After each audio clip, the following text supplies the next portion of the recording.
off, man. We're not extinct. We're here on the earth. As so every other race, faction of people, spin-off Israelite group. All right, so we first off, I say Shalom. Y'all my Shimmy, y'all shot my thumbs to the brothers. Y'all shot my Shimmy, y'all shot to the sisters. All right. If you got any questions, please type in the chat. Okay. This is Tuesday night. This is gonna be the Brotherhood class. I'm Priest Officer Quatzar, 500 out of Columbus, Ohio. All right. And let me start by saying we're not affiliated with any Israelite groups. All right, we stand alone. Like I said, since 1969, we bring out the truth according to this Bible, man. Right here, this Bible, this King James Version Bible right here. All right, if it ain't King James Version Bible, you know what I'm saying? I don't know what to tell you. Probably the reason why you're doing the things you're doing you ain't supposed to be doing. All right, so if you got any questions, please ask your questions. Shout out to the brother. Hey, Shalom, Yahba Shemi Yashab thumb to the brother. All right, we got Gad in the building. Gatto Ruben. All right, hey, brother, if you got any questions, just please type them in the chat. All right, so tonight in the Brotherhood class, first let's start off by talking about what is Brotherhood. All right, we go over this every week. You need to understand what is Brotherhood. Once you get a thorough understanding, okay, you'll begin to utilize it, making it practical. All right, Brotherhood is synonymous to sisterhood, so sisters, don't think you're excluded. You're not. You're absolutely required to show brothers sisterhood, and brothers, you're absolutely required to show sisters brotherhood. All right, we're in this thing together, like Zephaniah says. It's a bedrock scripture. Gather yourselves together. In order to do so, you have to have brotherhood, man. We all have some form of brotherhood, generally speaking, but when you're shown the type of brotherhood that you give, is it good enough? Is it accepting enough for you? Or you're a person that requires an extreme amount of brotherhood? Or you're a sister that requires an extreme amount of sisterhood, but you don't know how to show it. All right, so we're going to get to the bottom of that, and we're going to find out how to utilize brotherhood and sisterhood properly so that we don't offend one another. Of course, offenses do happen when you're building a nation and you're trying to come together with anything. This is why we have protocol put into play so that we can do right by ourselves and serve the Lord, man. All right. All right. So who do you fear? All right. So before we get into our topic, who do you fear? Let's get the definition of fear. That's very important when it comes to how you comprehend what you're reading. Understanding the sentence syntax. All right. Let's see.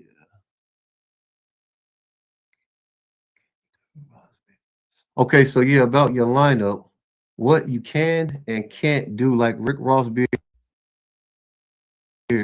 Can I get that and shape up that? Or do I have to have James Harden? All right, so when it comes to your beard, of course, you're not supposed to round the edges of your beard. Give me just a second. I'll pull it up for you, brother. But you don't want to look like a stinking, filthy heathen. All right. So you being a brother, okay, and you're able to grow a beard, understand it may look like I have a lineup, but I don't. All right. You're allowed to clean up, you know what I'm saying, their hairs in areas of your face. You're just not supposed to do a direct line and cut, like with a razor and all that other extra stuff. But like I said before, it's about the spirit of the words. So give me just a second.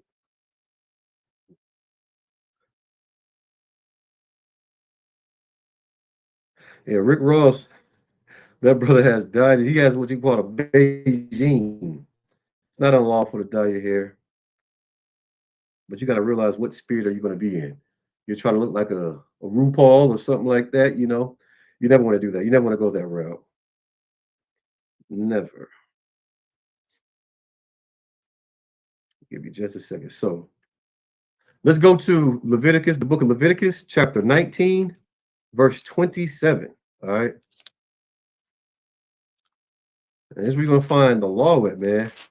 Leviticus, heavy chapter. Dietary laws, everything you need to know about being who you are, right? The oracles of God, your priesthood, you know what I'm saying? Your princesship, whatever you want to call it. You're going to find out what it means to be an Israelite in this book right here. All right. So we're in the book of Leviticus, chapter 19. We're going to verse 27. Where you are, where you at?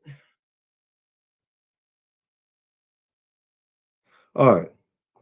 So verse 27 reads, Ye shall not round the corners of your heads, neither shalt thou mar the corners of thy beard. All right. If it grows, let it grow, man.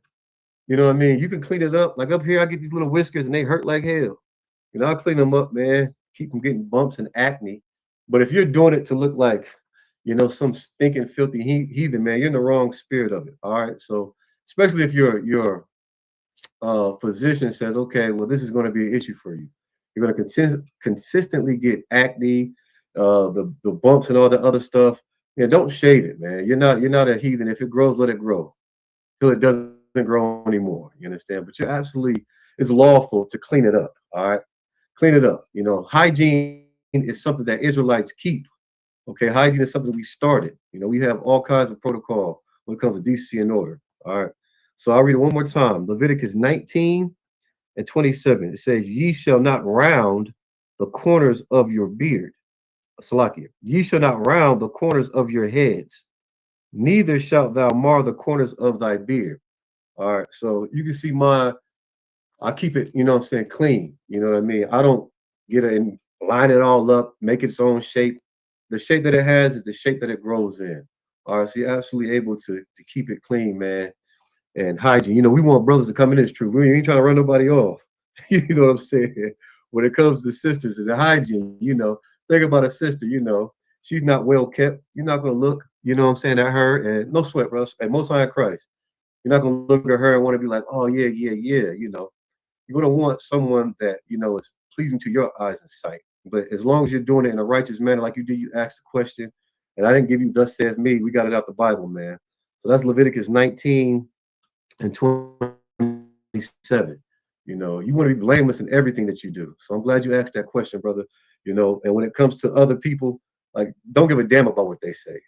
I can watch General Muhammad's class, Captain Zaryak's, Preaching Officer Khan's, you know what I'm saying, uh, Captain Napatazaz, and I see my brother's beards. If they're doing it, then I'm able to do it. And that's how I know it's lawful. Another telltale sign. All right. But yeah, if you got any questions, please type in the chat. I'm gonna try to stop bumping this table. All right, and so tonight we're gonna talk about fear. Who do you fear, man?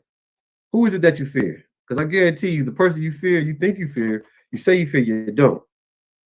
All right, so we're gonna go to Merriam-Webster. We're gonna find out what it means in the dictionary to fear. We're gonna get the noun and we'll get the verb. There's a difference. You're using it in your sentence syntax. All right. No sweat, brothers. All right. So fear, an unpleasant, often strong emotion by anticipation or awareness of danger. That's one definition. The second is an instance of this emotion, a state marked by this emotion. All right. A reason for alarm or danger. Those are all nouns when it comes to the definition of fear. Let's get the verb. All right. So you know what a verb is. A verb is it shows action. So being afraid. All right. To be afraid. Expect with alarm. All right. To be frightened. So why is it important to understand what the word fear means? All right. Because you're supposed to fear the Lord. That's the beginning of your wisdom, your understanding. And 10 times out of 10, you don't have a fear of the Most High because your Christian leaders or whoever it is that you follow has taught you so many lies that you just choose to believe because it's beneficial for how you feel, right? When it comes down to how you feel, man, it's not about how you feel. It's about your faith, man, what you do, your actions, all right? Your emotions just throw you off balance when it comes to what you're supposed to be doing. So in more cases than none, your emotions and feelings will make you abandon, what I'm saying, the mission. All right, you have a mission, you have an absolute job and duty to do. You abandon it because of how you feel. And that's not good. That is absolutely not good. What if you were waiting to be saved and you were in a dire strait, need of help, and it starts raining, and someone says, oh, well, it's rain. We'll wait till the rain subsides because I feel like it's not that serious. And you're on your last leg, man. All right. Don't allow your emotions to get you jammed up in this society. All right. Fear is an emotion. Okay. It's an emotion that you very seldomly understand. And it's simply because you don't know who to fear and why you're supposed to fear them. But we're going to get that. We're gonna get that right now. We're gonna go to the book of Ecclesiastes 12 and 13. So you can understand something about fear. All right. Ecclesiastes 12 and 13. Please write these precepts down, man. Write them down so you can refer back to them. You got any questions about them? You don't just have to ask me. It's playing priests and prophets all over the nation of Israel, teaching tonight, Tuesday night Brotherhood class, and answering questions. All right. All through the week. So I said Ecclesiastes 12 and 13. All right. Let's go to 12 and 13. All right. So the book of Ecclesiastes, chapter 12, verse 13 says, let us hear the conclusion of the whole matter. All right. What sums it up? What are we supposed to do with this issue that we have? The conclusion of the whole matter: fear God. This is why we're talking about fear right now. And keep his commandments. For this is the whole duty of man. This is your responsibility. This is your birthright. All right. To fear God. Okay. Fear him. And what does fear mean? To understand that these laws, statutes, commandments, these commands, these statutes, these laws are here for us to keep us in the right spirit, man, to keep us out of dangerous way. All right. So what are some laws that we have? If anybody has any laws, you can put in the chat. What's a law that we have that keeps us safe? That a lot of our people don't want to abide by. What's one law? You can name one law. I got one law for you. When it comes to the dietary law, you don't understand why you can't eat that nasty arthropod called a lobster. You want that shrimp, crab, and lobster, man. They're nigh into roaches. That's exactly who they're cousin and kin to, according to their anatomy and physiology. Their mecca, what they're made of, their body parts. They're kin to that nasty roach, pestilence. I don't see any so-called blacks, Hispanics, Native American Indians. Yeah, tuna too. Yeah, you ain't supposed to be that nasty tuna, man. Shit, you think just because Subway put on a sub, it's all good. But as soon as some sister open up her legs, you smell that tuna, you're willing to do what you're supposed to do in the first place, and it's not eating. It is unlawful. It does not have scales, man. Understand that. You're not supposed to be eating the. Hey, shalom, brothers. Shalom. Yahba Shem Yashab, I can thumb to the brothers. Yashma Thaba Shem Yashab to the sisters, man. Yeah, tuna is absolutely unlawful. All right. And if you don't understand why, you can find a lot of mercury in certain fish, a lot of parasitic infections. All right. You don't have to be a marine biologist to understand that a lot of these foods that we eat that are called rare delicacies are rare. That's because they eat poop, man. Their primary purpose, all right, is specific to cleaning up the ocean, primarily the bottom of the ocean floor. If you're a water specialist in the military, they would teach you the cleanest water isn't floating at the top where sediment floats or at the bottom. It's midway, it's in between. And understand that sediment that's too heavy, it drops to the bottom. And that sediment that's too light, it stays at the top. Just because you take a crap in the toilet and it sinks to the bottom doesn't necessarily mean that that's where all the shit is, man. You understand? That's right. You got a question or something, brother? Yeah, you are supposed to love thy brother. Damn right. Your own people. All right. Neighbor means brother. All right. So you look at you sitting in the Christian church or some Muslim mosque, you look to your left or your right, you see some bastard that doesn't look like you, and then they don't talk like you. You know what I'm saying? They are not of your people, meaning your kindred, your nation. They don't speak your tongue. That is not your brother. Understand that. They're not of the 12 tribes of Israel. They are not your brother. All right. You don't have to be the first one fired after being the last one hired to figure that out. You don't have to go to their house and then go for dinner. And next thing you know, you think about to sit at a kitchen table, you're on the floor eating with your hands and feet. We do not do that as Israelites. All right. Have some damn truth, man. Everybody wants to talk about technology. Don't know what the hell technology is. I'm gonna give you the definition of technology real quick so that you can start to use it in your everyday lives. What is technology? Merriam-Webster. We're gonna find out. What is technology?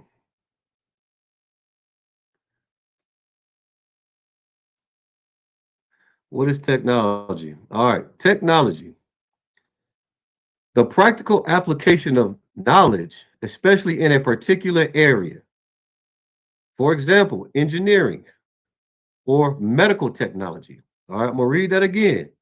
The definition of technology is the practical application of knowledge, especially in a particular area. All right.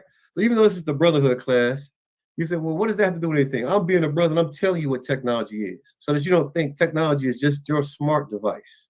All right. This is an area of application. Okay. So you don't think that technology is specifically and limited to electronics. That's electronics. I'm gonna read it one more time. Technology is the practical application of knowledge, especially in a particular area. So this so-called man invites you to his house because you go to the same church he goes to. His dad's name is Sundung Goy. All right. He's calling him your brother. You grew up in the hood, some project somewhere. All right, as we all have. Okay. Some may not have. No slight to you. All right. Most High Christ. You get to his house. And instead of smelling some fried chicken or something that you're used to smelling, it's a very fishy, fishy aroma. And they're boiling some octopus. And so you give them the benefit of the doubt, which you shouldn't. You go ahead, you sit on the floor, you roll your sleeves back with your shoes off, and you hold the chopsticks with your feet in your hands, you just dig in. All right. Use your technology, man. It's 2024. Use your practical knowledge and understand that that is nigh unto silly to eat with your hands. All right. For what? You do that with an African brother or sister, so called. That is not your brother, not your sister. All right. Don't wait until you have a real nigga moment to be exposed to your truth. All right. They will absolutely use you for everything, everything good that you have. They'll use you for it until they use you all up. Just like when we've been poured in every nation, they steal your salt and then they throw you by the wayside, man. Understand. You have to use your technology, man, your practical application. And you're getting it right now, right here, sitting in this class, checking in, understanding what it means to be a brother, what it means to be a sister. And that's the quality of state of who you are. Now, what characteristics make up you? Are you a lion, stealing, thief?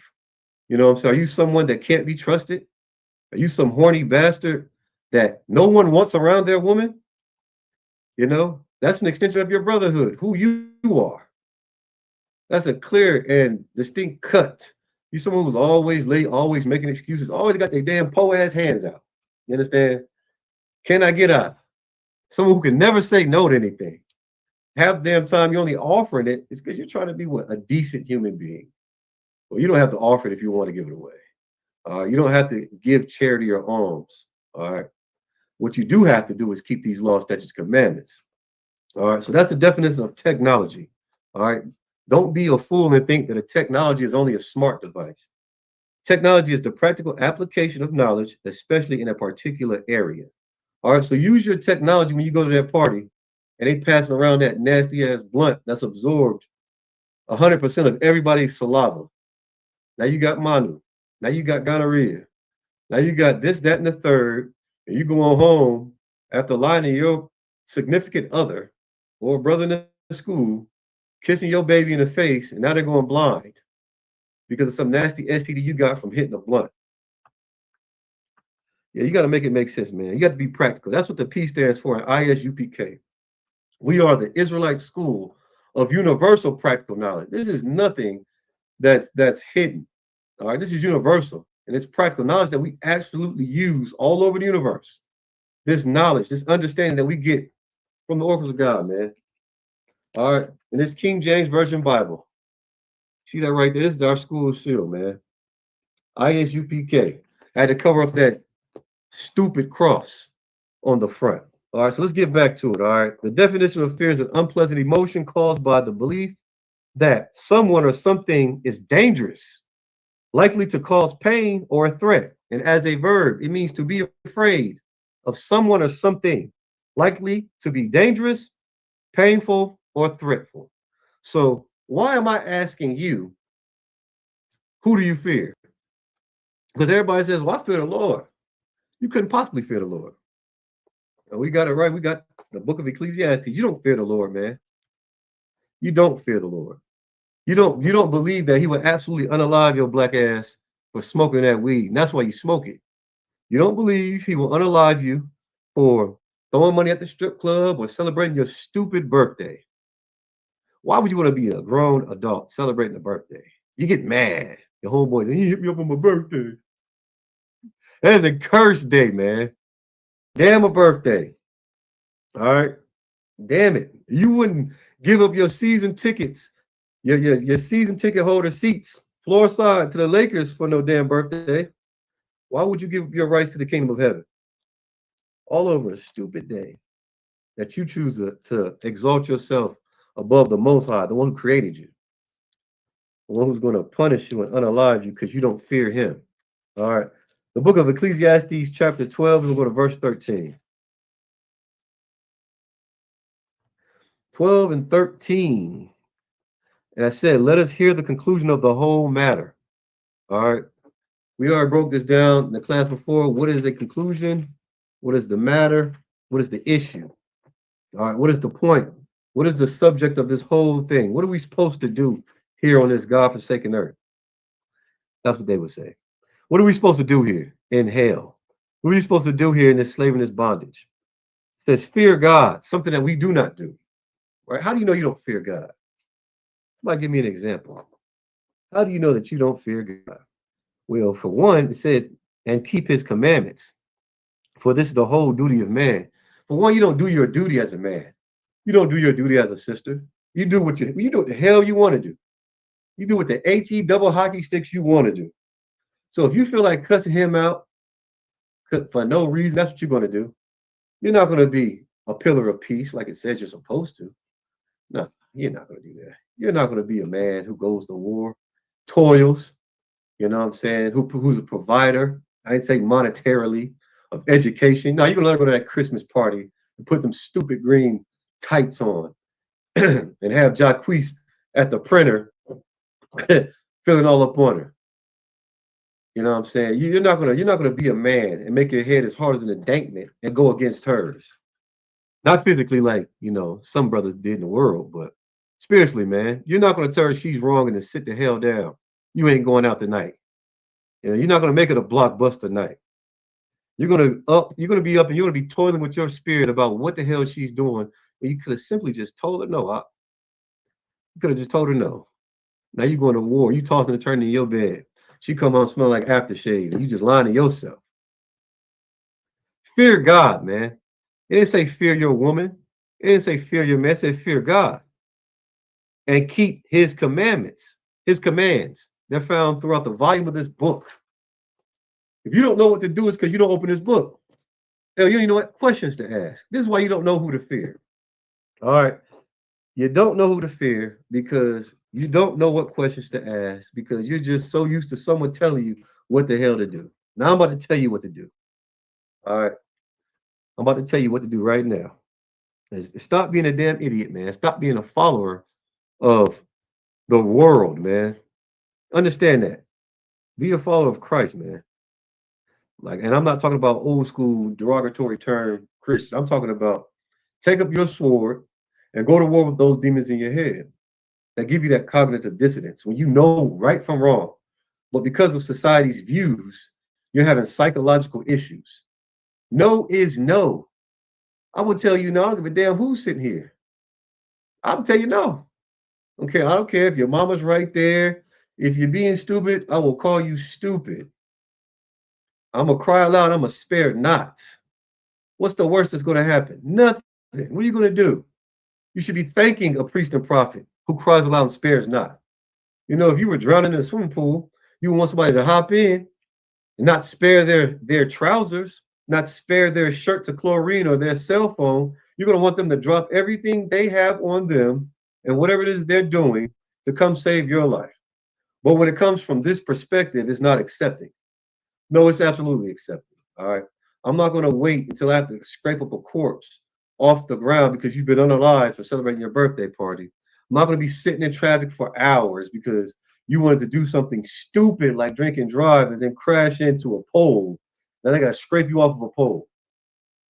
I'm going to tell you right now in this brotherhood class to keep the commandments of God, man. All right, we're going to read it one more time. And this is the conclusion of the whole matter. You wonder why you're so mad, you're being vexed, you're dealing with the cursings, you always have to find rebuke. And here's the whole matter. This is why. It's because you don't fear God and you don't keep the commandments of God. When you keep those things and you do those things, you don't have to be fearful of the judgment Because you're doing what you're supposed to do. You're following the law, statutes, and commandments, the order. You're living in your true destiny, man. You're living in your nationality. You're not taking on one from another nationality or culture or whatever the case may be. All right. So this is Ecclesiastes 12 and 13. Let us hear the conclusion of the whole matter. All right. Fear God and keep his commandments, for this is the whole duty of man. Not buying flowers for your honey boo boo on Valentine's Day. Not staying up till 12 o'clock to watch some stupid ball drop just so you can make these unrealistic expectations that you haven't been practical about your whole life. Your whole life. You've been doing what? What it is that you want. So because some stupid ball dropped, it did something. It had an action. It dropped, right? Now you're supposed to be changed within an instant. Let's be practical about that situation. All right. You're only going to do what you know to do is right. And until you have a priest and prophet correcting you and telling you that you're wrong, you're not going to know what right is. And even doing so, you're still going to choose to do what's wrong because you haven't been practical. You haven't been practicing these things. And this is the point of the Tuesday night Brotherhood class. So you can learn how to practice, right? You can't be an Al Iverson talking about practice. What's practice? You know, that brother had talents, he had gifts. And it still cost him something, because the 76ers had something called protocol, DC in order. They don't give a damn about how good you are. Nine to the most high, they don't give a damn about how you feel.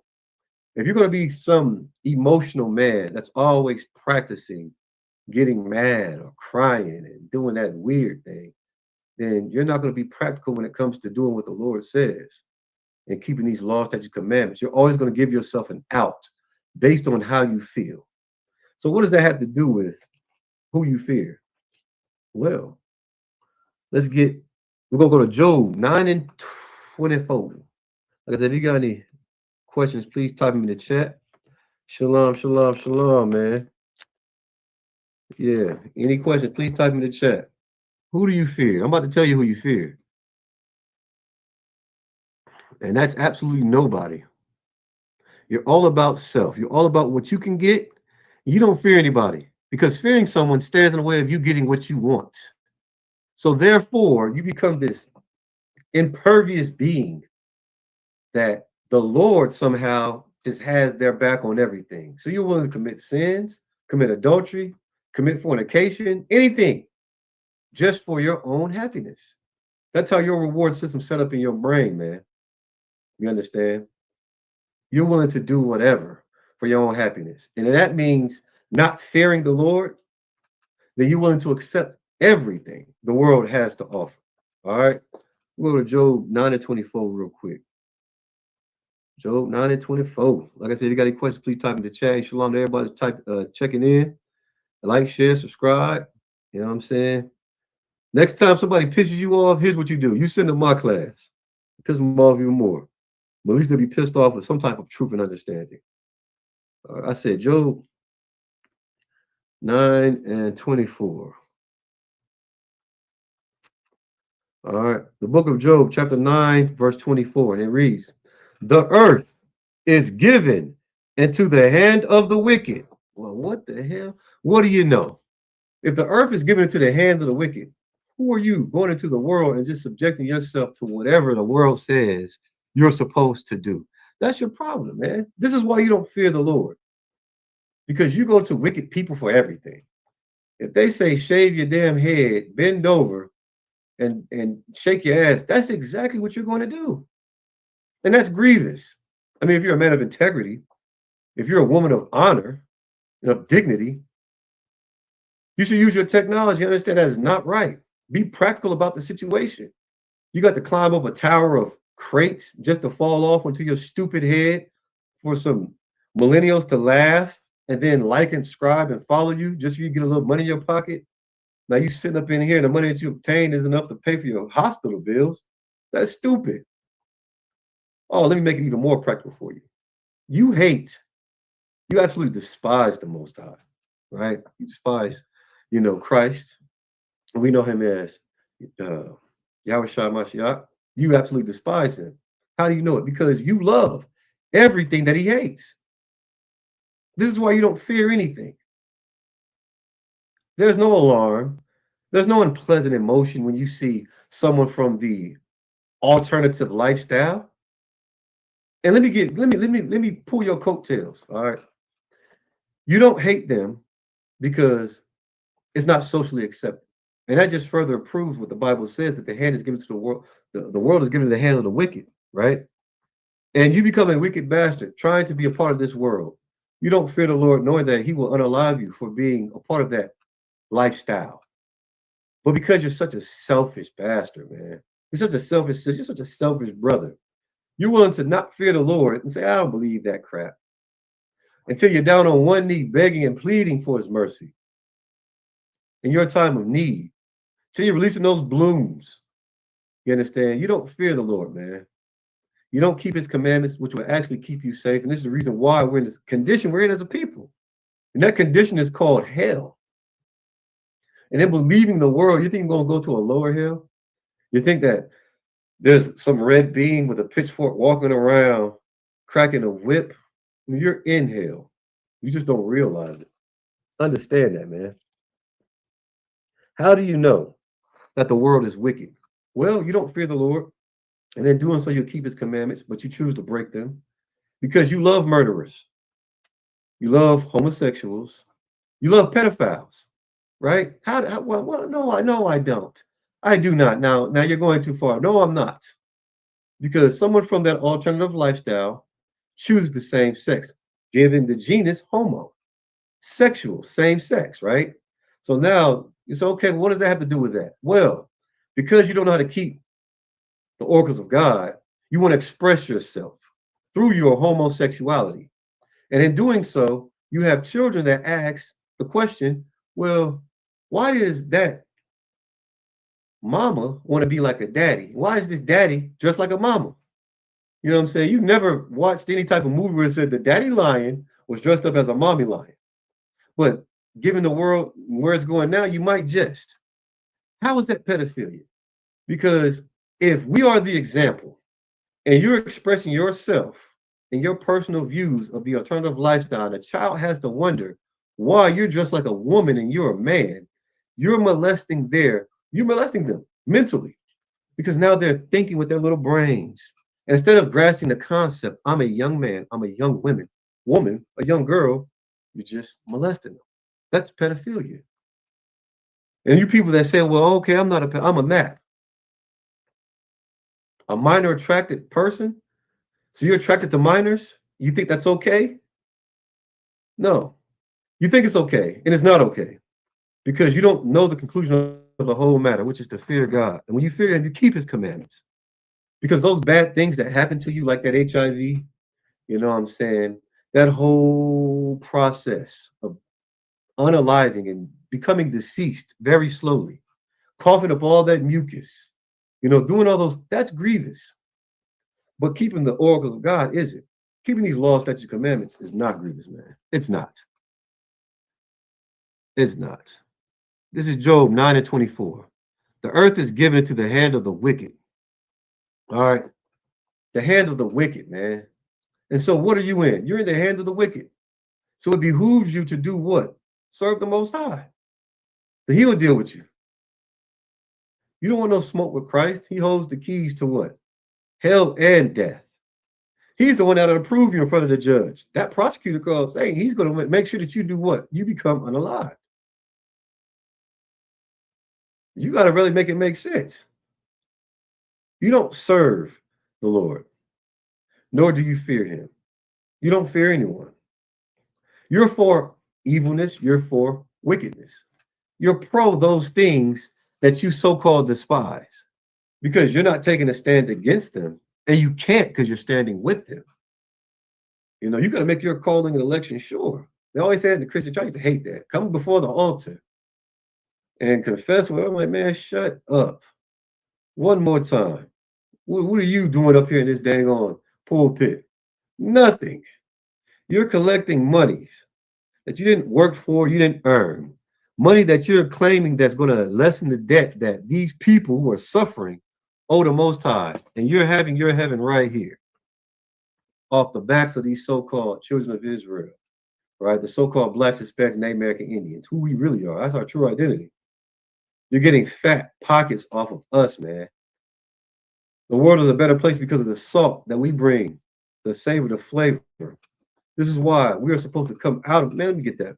We gotta come out of this wicked ass place, man. Understand that. You don't fear the Lord. You know, you fear yourself, right? You feel like you're gonna die if I don't get my happiness. Oh, the world's over for me. That's what you're scared of. You're scared of being alone. You're scared of never being happy. You're scared of forever being poor. You don't fear the Lord, who holds the keys to everything. You should fear him, not yourself. This is why you do the wickedness that you do. Psychologically, you think that you got the answer to everything. You're gonna burn some sage until what? Until what? You see some paranormal activity happening. Your house burnt down. Oh, it must have been a demon in it. No, it was an amber. You walk around the house that caught a flame and burnt your house down because you thought sage would do the trick, not knowing that you were that evil spirit, man. You were that evil being that couldn't control their demons, and you did demonic things. You became satanic because you didn't fight your demons. You understand? You started doing those wicked and evil things that you were thinking. And that's a problem. You are of the world, man. You're from the world. That's a problem. That's a problem because we've been given an identity. Let me finish this out. He covered the faces of the judges thereof. If not, where and who is he? Man, understand this, man. The oppressor is a wicked bastard. You understand? And when we follow him and that image of Cesar Borgia or Caesar Borgia, someone who was a very nasty man, a very violent, debased man, you understand? You begin to do the things that he does instead of following your brother, Yahweh Shai Mashiach, man, who absolutely was unalived for our sins. He was perfect. You understand? He was perfect. His blood was shed as a perpetuation for us. And we just want to do what we feel is what we should do. Because you're afraid of yourself. You ever heard the term you're afraid of your own damn shadow? That's who you fear. You feel yourself. You don't want to what? Be so embarrassed. You're not going to speak up. You're not going to say, hey man, get your filthy, dirty hands off that little kid. You're not going to say, man, cover up your black ass. Nobody wants to see no man with no thong on. Nobody wants to see you twerk. Shamar. No one wants to see you do any of those things, man. Nah, you're gonna keep quiet because you're cognitive dissonance, which is now something that you have to face because now you're dealing with something that's far worse. That's delusion, a reprobate mind. Now you're gonna be burning your own lust because you couldn't fear the Lord and understand that He's going to destroy you. And then being utterly destroyed, you're gonna be even more lost. You're gonna pull people down with you. You understand? So instead of that happening, we're gonna do something that is what we've been doing from the beginning, something we've been commanded to do, and that's be a damn brother and be a damn sister, man. We're gonna drop that. Let's get this next precept, man. What was that, Job 9 and 24? The earth is given into the hand of the wicked. All right. You keep that in mind when someone's giving you an ultimatum at your job. You know what I'm saying? You gotta do what? You gotta bend over, get your backboard all touched up, get them fingerprints all on your backboard. Why? For a movie role? Oh, man, listen. I'm quite by you how would I by Yasharala, you understand? And that is a very, very biblical name to have. And I earned it. I did my 90 days. You know what I mean? You can do that righteous thing and come into your own, man. Your own nationality. It feels good. But what do you got these does and all this, that, blah, blah. You know what I'm saying? It feels good, to be in control because I'm under control. I have self-discipline. Thanks to the ISUPK and the Commander General Yohana, man. Barakatah Yahweh, why you shot. Give Commander General Yohana a goddamn hand. All the mighty brothers that come up under him, man, that fall in order up under him to make sure that brothers like me ain't out here wreaking havoc on you. You understand? Taught me what it means to have some self-discipline. Who taught me what it means to be an Israelite man. Not a man of this world, man. Who will rob a bank, stick up some old lady, work their whole life as some oppressors, whatever, you know what I'm saying, to get a pension, just so you can come up behind her with a pistol so you can buy some stupid Christmas gifts because you're unlearned. All right. You don't fear God, you fear yourself. This is why you would do anything to get high, do anything to fulfill your lustful desires. You know, you will know. You're gonna lie. What are you scared of? You're scared of that feeling you're gonna get because you're a very emotional being. That's what you're scared of. Man, listen, deny yourself. Go through with it.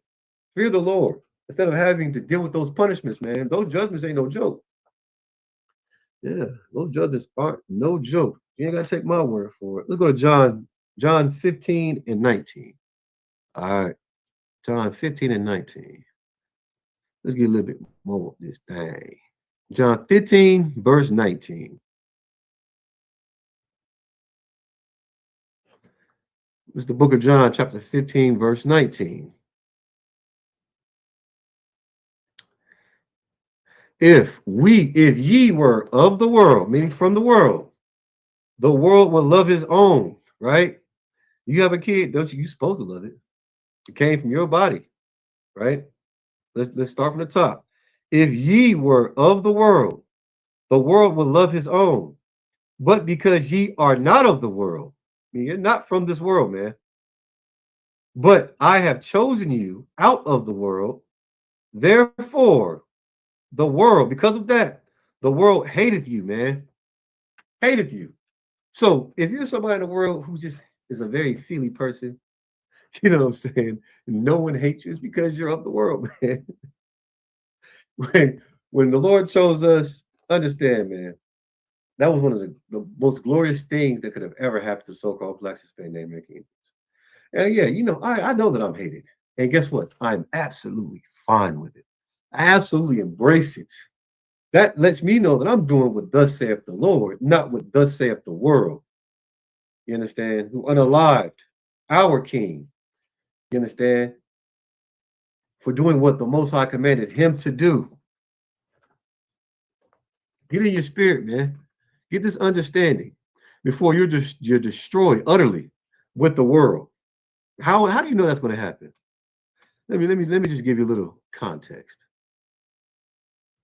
Give me give me just a second. We about to go to uh name name 3 and 1. All right, give me just a second.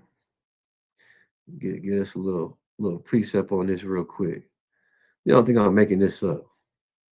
There's always a conspiracy theorist somewhere in the midst. 3 and 1.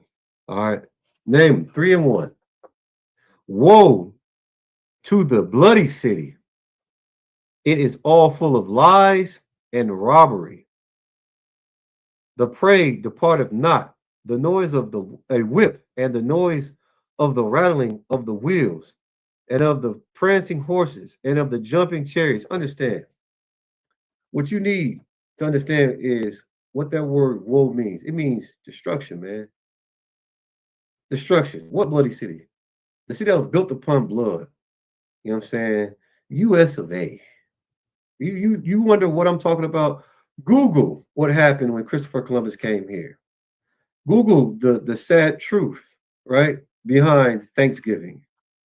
All the things that go on in this city and the parable. I'm not going to get into trying to break that down. That'd be for another class. But understand how and why this world is wicked. What was done in order for it to be standing now to your people. They don't want to talk about what's done to your people. They don't give a damn. They want to know, they want you to know what was done to their people. This is why you have such a selfish spirit. You want to manifest destiny from sea to shining sea. Whatever it may be in your little stupid head, that's what you're willing to manifest. And that's what you're going to go after. In doing so, you don't fear the Lord. You don't fear being unalived for celebrating your birthday. You don't fear being unalive for smoking weed. You don't fear being unalive from stealing from KFC or Chipotle or Walmart or any of these or Macy's. You don't fear that. You know, you don't fear any type of judgment because you're your own God in your own head. This is why you celebrate your birthday. It is a very sad thing because the truth is right here in this Bible. Everything I've read to you has come out of these pages. You want to listen to the voices in your head that mean absolutely nothing, that came from someone else, that came from someone else, oral traditions of how to keep sins. Well, we have an absolute tradition, all right, in the ISUPK, and that's serving the Lord, man. Getting this understanding from the book, not what's been made up or been falsely taught, or you know what I'm saying, been falsely prophesied. You know, heck no. That's one thing I didn't never understand about these so-called readers. Get your free reading. Or what are the lotto numbers? Let me call you back. Let me call you back. Get your free reading. You got to ask me questions just to answer questions, and then you give me answers that aren't true. You know what I'm saying? Okay, you rolling dice. That's not unlawful. But you would say it is, but getting your tarot cards read, man, get out of here. Save your money. Keep your money in your pocket. That's how you become rich. Stop wasting it on these dogmatic principles. You know, go ahead and drop that. Let me see. Let's get John 14 and 15. We'll keep it real simple, all right? Because you already know what you're supposed to do. All right. Fear the Lord, man. That's what that's the whole duty of man.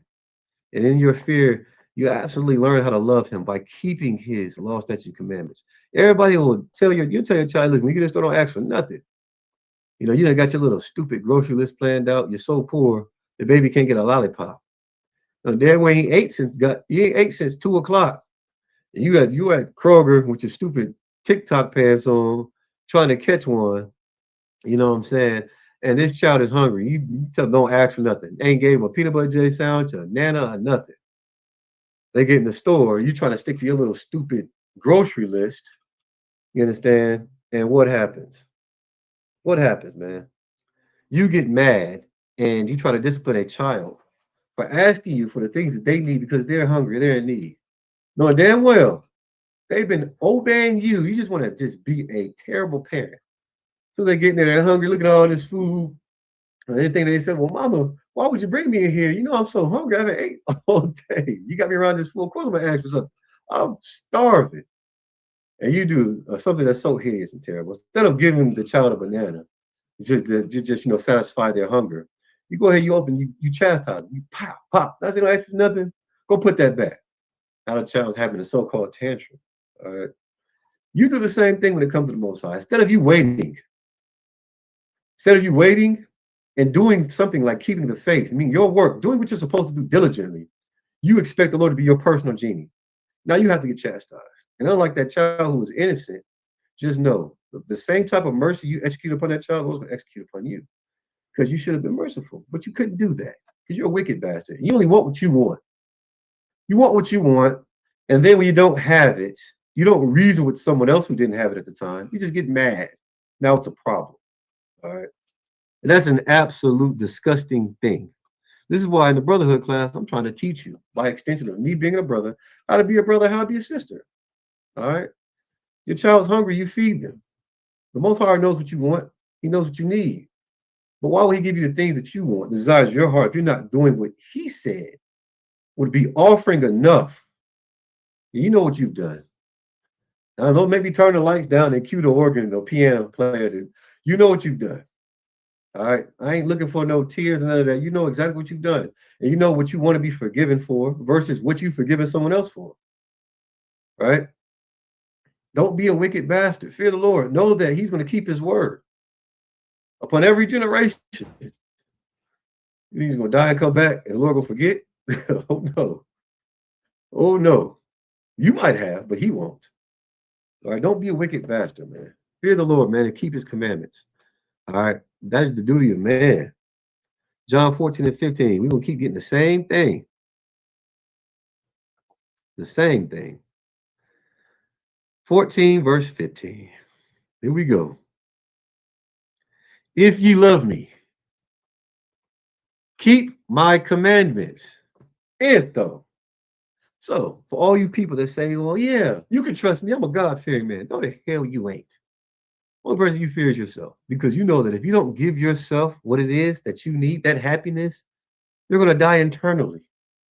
And then you're dying internally. You're going to become very bitter, and then you're going to become very miserable. And everybody that you come around, you're going to make miserable and bitter just like yourself, because you don't fear the Lord and understand that he will make you miserable by yourself if this person keeps my commandments. Hell, understand this. That is the scrubbing that needs to be done to every person that you claim to be a friend, right? You claim to be a friend. That's the scrubbing, keeping the Lord's commandments. So, okay, how do you know if this person will be a good friend or not? Well, let me see. Can they resist their soul the temptation of eating pork? No, they can't. So what makes you think that they're not being a child of God, a righteous one at that? They're going to be a good friend to you. Oh, it's a miracle. He hasn't solved the problem for you. You know. Yeah, let me think. Well, she said, I put it on phone them grave. Man, I put it on my mama. I put it on so much. You ain't who the hell you say you are, man. And it's just wickedness, it's evil. To put it on anything. Let your yay be a nay, and your no be a no. Yeah, yes, yes, and no means no. Anything else is evilness, man. But you don't have to take my word for it. That literally what the Bible says. But you're not going to know that because you don't do any scrubbing when it comes to you. So how would you know what is good versus what is bad? Psychologically, you're not a judge of character in your own mind. So you're that friend that everybody talks about. And those people that are backbiting and talk about their friend, they're them as well. And this is why we have to have classes all throughout the week so that we can do what? Educate one another.